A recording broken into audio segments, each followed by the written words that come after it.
ரியானுக்கு ரீசெண்டா adenoid surgery தான் பண்ணியிருந்தோம். நாங்க இயர்லியாவே கண்டுபிடிச்சதுனால நாங்க ரிமூவ் பண்ணி எடுத்துட்டோம் அத. சார், என் குழந்தையால தூங்கவே முடியல.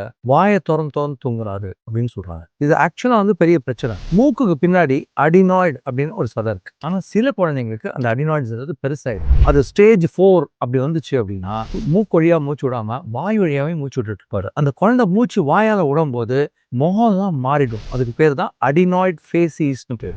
கொரட்டை வரும், முகம் மாற்றம் ஏற்படும். அதே மாதிரி இந்த பல்லெல்லாம் தித்தி பல்லெல்லாம் வளரும். இந்த மாதிரி இருந்தது அப்படின்னா கண்டிப்பா நீங்க ஒரு ENT டாக்டரை பார்க்கணும். ஃபர்ஸ்ட் என்ன செய்வோம், நாங்க ஸ்ப்ரேஸ்லாம் கொடுப்போம். பட் இதுலயும் சில பேருக்கு சரியாகாது. அப்படி இருக்கும்போது நம்ம என்ன செய்யறோம் அப்படின்னா இதை காபுலேஷன் அப்படின்ற லேட்டஸ்ட் டெக்னிக் மூலமா ரத்த சேதம் இன்றி வலியின்றி அதை கம்ப்ளீட்டா ரிமூவ் பண்ணிடலாம். அப்படி ரிமூவ் பண்ணா இந்த குழந்தை நெக்ஸ்ட் டேல இருந்தே மூக்கால மூச்சு விட ஆரம்பிச்சிடும். கண்டிப்பா அடினாய்டு இருந்தா ஒரு ENT டாக்டரை பாரு. உங்க குழந்தைக்கு இந்த மாதிரி ஒரு பிரச்சனை இருக்கா, பிரீத் அப்படின்னு கமெண்ட் பண்ணுங்க. உங்களுக்கு ஒரு டாக்குமெண்ட்டை DM பண்றேன்.